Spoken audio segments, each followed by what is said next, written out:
So today we are going to be doing a review of a tiny little film called Joker Folie à Deux, or Joker 2, as some people might call it. This is the new Joaquin Phoenix film starring Joaquin Phoenix. It's the follow-up to Joker, the film that came out a couple of years ago with Joaquin Phoenix.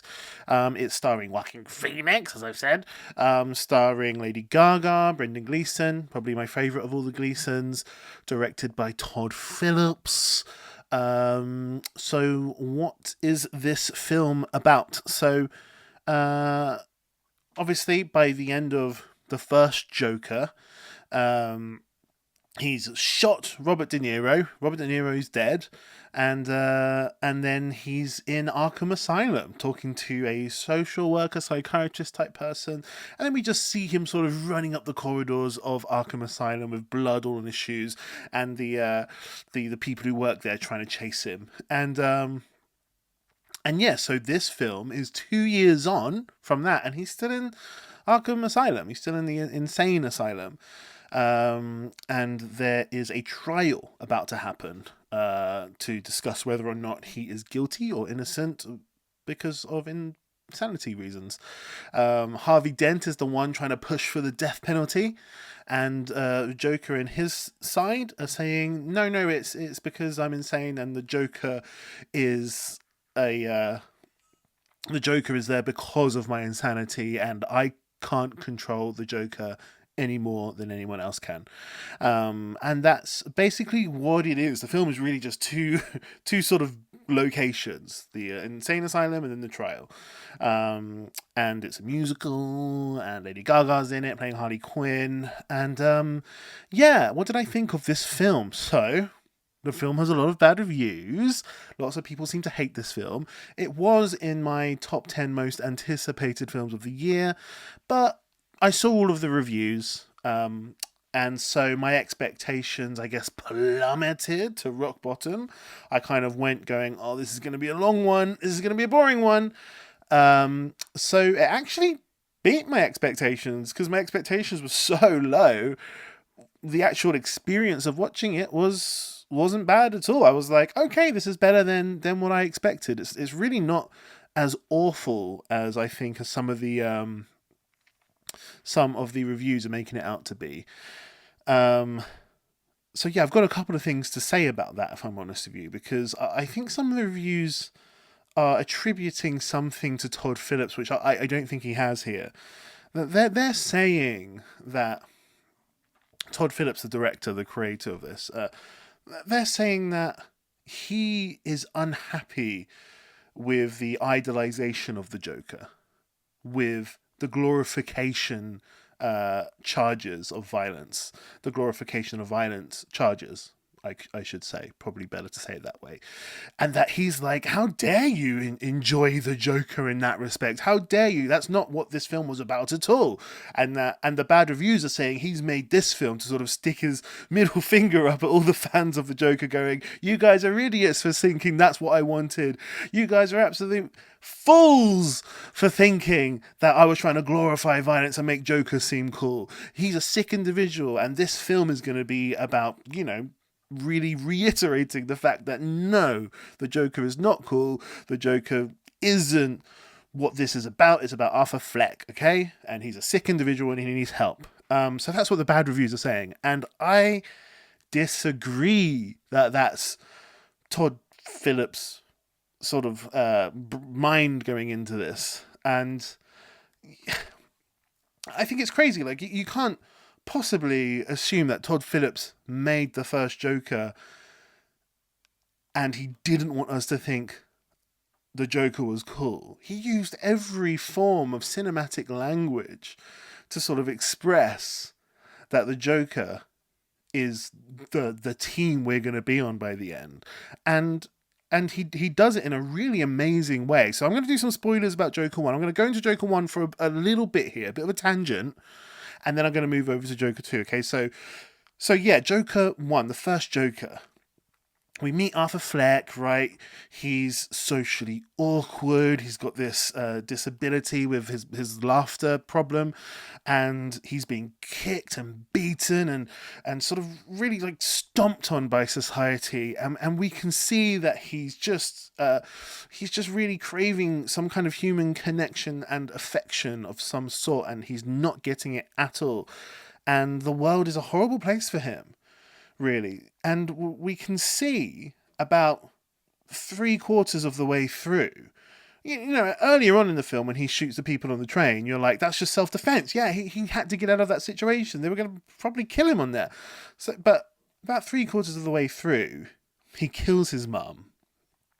And you might think the mum deserves to die, or you might think that she was a bad mum and lied, and then it's her fault that Arthur Fleck is going through all this pain. But she really is she doesn't deserve to die in that instant. She's in a coma already. She's in the hospital unconscious, right?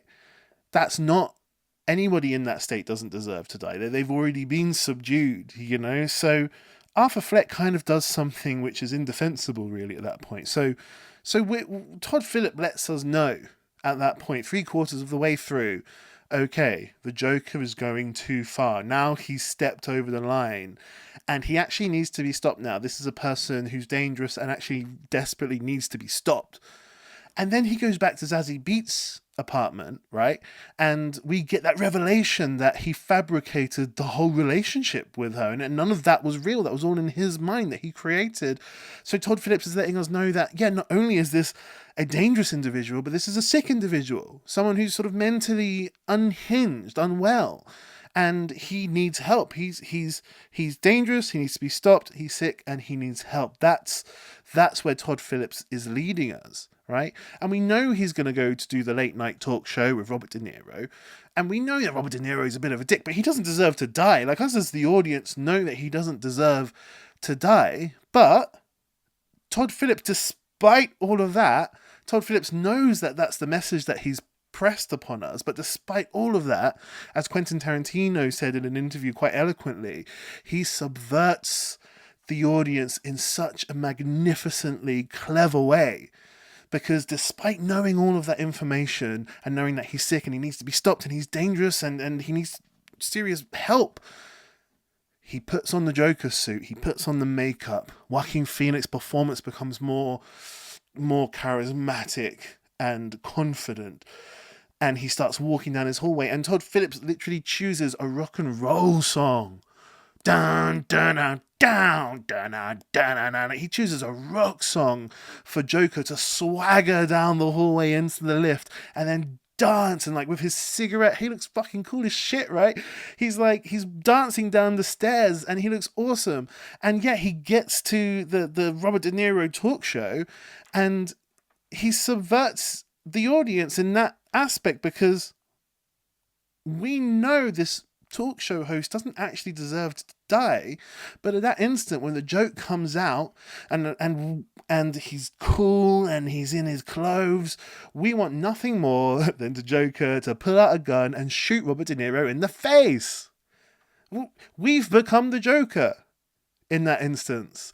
We've become the mind of the Joker. We want the Joker to cause anarchy. We want Robert De Niro to be shot in the face, and that's expertly done. It's like, despite all of the other information, he's put the suit on, he's put the cool rock and roll music on, he's directed Joaquin Phoenix in this wonderful, magnificent performance, the confidence, the swag, and yeah, we want Robert De Niro to be shot in the face because he's speaking to an emotion that we all feel in that instance. And I'm not saying we all want to shoot someone in the face, but everybody has that feeling of like, they just want to say fuck you to their landlord, or fuck off to their teacher, right? Or a parent, or a boss, or the government, or somebody who seems to have just a needless amount of control over our own lives. We just want to say fuck you to them, and that's what he's speaking to. Because we all know that feeling, right? Where someone has control over us for some reason. And it's like, no, fuck you. And we want him to shoot Robert De Niro in the face in that instance. Because it's just like, fuck you, fuck everybody, fuck this shit. And that's what we want. And Todd Phillips has led us there perfectly. And it's such an amazing bit of filmmaking. So naturally, when it comes to Joker 2, I, like all of you guys, I want him to just escape from Arkham Asylum with Harley Quinn and to carry on. I'm there, I'm at that level. I want him to carry on, cause chaos, cause havoc, bring the whole system down, bring the most powerful people down to their knees. That's what you want the Joker to do. We want him to be this sort of just insane, sort of anarchy wanting, mischief, criminal mastermind type of guy. But Todd Phillips doesn't let us go there. And that's par for the course with Todd Phillips because, like I say, in the first film, he subverts the audience. He makes us want the thing that we know we wouldn't actually want. We wouldn't really want someone to shoot Robert De Niro in the face, but he makes us want that. So now he knows the thing that we really want, which is Joker to escape, so he's not going to let us have that again. And he reminds us that this Joker 2, Joker Follow You Do, is still the same Arthur Fleck. It's still just a guy longing for connection. It's still just a guy who needs some form of human affection that he's been starved of his whole life. And he's trying to stay true to that character, and that is what that character desires and what he wants. And one of the best scenes in the film is in... there's going to be some spoilers here for Joker 2, by the way. Spoilers right now, okay? In the courtroom, when his friend Gary, is it Gary? I think it's the Gary, the dwarf, the little person, when he takes the stand, and this will probably annoy, real fans of Joker, the character, and fans of the comic, because he does something that Joker would never do, which is he has regret in his eyes, and it's a wonderful piece of acting by Joaquin Phoenix. But Gary says, "I always liked Arthur Fleck. He was the only one who never laughed at me. But now I'm just scared of him." And yeah, there's real regret in his eyes. A great piece of performance, because he's still talking the talk as the Joker. He's still being silly and wacky and weird and bizarre and a bit awkward. But in his eyes, you can see there's an element of real regret there, because, like I say, he's longing for human connection and human acceptance from someone. And Gary, there was an opportunity there for Gary to be a real friend. And he just scared Gary. And Gary acted that so well. I think his name is Gary. I hope I've got that name right. And then obviously with Harley Quinn, Lady Gaga, that's another bit of affection. He's willing to forego his own freedom to chase that affection. There's a big explosion in the courtroom and the Joker escapes. But he goes to the stairs where he knows he's going to be caught. The police are obviously going to go there. But he goes there to try and chase that connection that Harley Quinn was giving him, that he so desperately wants this whole time. And then at the very end of the film, where you think he's all on his own, someone's come to see him. And there's another opportunity for him to see someone. Someone's come to visit him at jail. Is this another opportunity for human connection? And what happens? He's on his way there and he gets stabbed by another inmate almost randomly. And that's the tragedy of Joker, of Arthur Fleck, of the clown. The clown is symbolically a tragic figure. If you ever watched any Charlie Chaplin, you'll know that at the end of every film bar one, I believe, he ends off walking down the road on his own. He spends the whole film trying to get the girl, but he ends up walking down the road on his own. It's a tragedy. The tramp, Charlie Chaplin. The clown is a tragic figure, and that's what Arthur Fleck is in the end. And little bit of interest at the end, because the person who stabs him, we zoom in on Arthur Fleck on the floor as life leaves his eyes as he dies. But in the background, in the blurry background, you see the inmate who stabbed him carving the smile into his own mouth, which I guess is suggesting that, this is the real origin of the Heath Ledger Joker, right? The Heath Ledger in The Dark Knight is always saying, "You want to know how I got these scars?" Like, he's always he's always giving these alternative stories, and I guess we're kind of actually seeing, you know, the real version of it potentially. So that's one little interesting nod. You got a little bit of Harvey Dent in there, some little nods here and there, but all in all, to me, it's a consistent story of Arthur Fleck, a tragic sort of clown of a character who just wanted some connection. I think it's quite good. I wouldn't say it's as good as the first film. The first film was magnificent. This one's quite good. The musical elements didn't work too well for me, and there's a lot of them. Some of them are great, but a lot of them just felt like, oh, okay, another song. Yeah, there's even a bit in the film where Arthur Fleck is like, stop singing! And it's like, yeah, please. It's been, you're just always singing, and they don't really ever seem to be too relevant, the songs. So yeah, the singing let it down a bit. It would have been cool to go and see the Joker, you know, bring the system down. But this is a story about Arthur Fleck in the end. And it was consistent. It wasn't as good as the first, but I would recommend it. Go and watch it. You know, I think it's misunderstood. The bad reviews I'm reading so far are misunderstanding something, in my opinion. So that's just my 2 pennies. We don't say cent here. We say pennies. Anyway, thank you.